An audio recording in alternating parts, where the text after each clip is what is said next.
All right, so I'm gonna pretty much say what's been up. I've been doing a lot of soul searching, I guess. Trying to really think what direction I want the channel to go to or go. Um, and one thing's always been the number one thing is pretty much being a voice for the wildlife animals. I'm a wildlife rehabber. Waifu is also a wildlife rehabber. We don't make anything being wildlife rehabber. Any funds that we have to go for the animals pretty much comes out of our own pocket. I, in a sense, I guess I was more like frustrated, I guess, because um, I'm not asking people to like donate money or anything. Uh, just sharing this video or just sharing me out to just one other person could help change something. And my end goal is pretty much to almost be like Steve Irwin and have a wildlife zoo, or not a zoo, a wildlife rehab facility, um,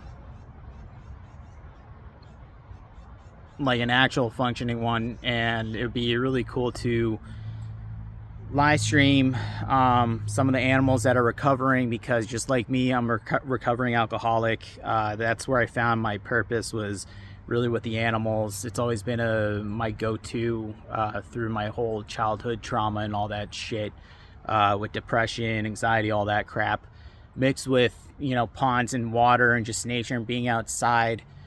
We're trapped too much in our own house, in our own mind, that sometimes we need a fresher breath air and fresh of to just clear your mind. And that's where the music comes in too, because I feel like more people will listen to the words that are spoken through music and art. But I've kind of been a little bit frustrated because I feel like Pokemon's made after animals and stuff, and I feel like Pokemon should really just like spread the word of being like a wildlife rehabber, and because there's less wildlife rehabbers doing this stuff, so the animals are gonna suffer at some point. It is a lot of work. There are some jobs of doing wildlife rehabbing, but it's not you're not making six figures off it and all that other stuff. So it's really frustrating. Um, and then of course, like, there's the people aspect of it. Uh, I want to help people who are going through addiction too, to just find their peace of mind of just seeing these animals live streaming and stuff. There was a squirrel that recently died. Justice for Peanut. Shout out to Andy, Mr. Cornholio. TP for my bunghole. But Peanut pretty much died because someone who isn't a wildlife rehabber decided to take care of a injured squirrel and nourish it back to health, which that's amazing.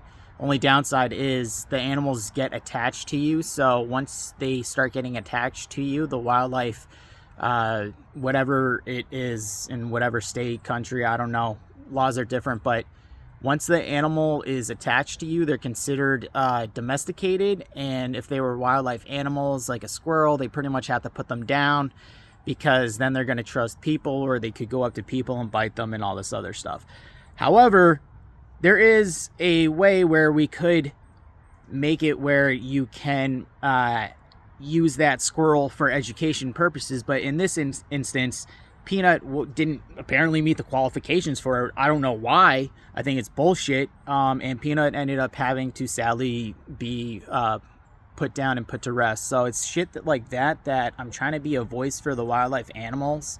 And that's where I've been finding my frustration through all this, and just like really doing some deep soul searching. It was never to be a poke tuber or anything. It was always for the fucking animals. And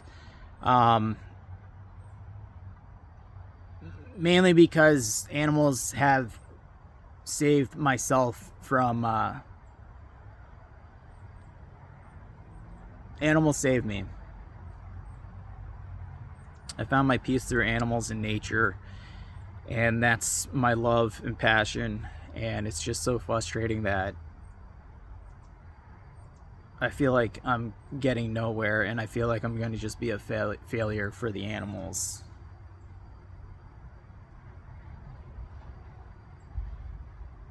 I don't even know if I'm going to upload this, but thanks, guys, for if you've gotten this far, the 6-minute mark. Thank you for listening to what I have to say. Much love. Peace out.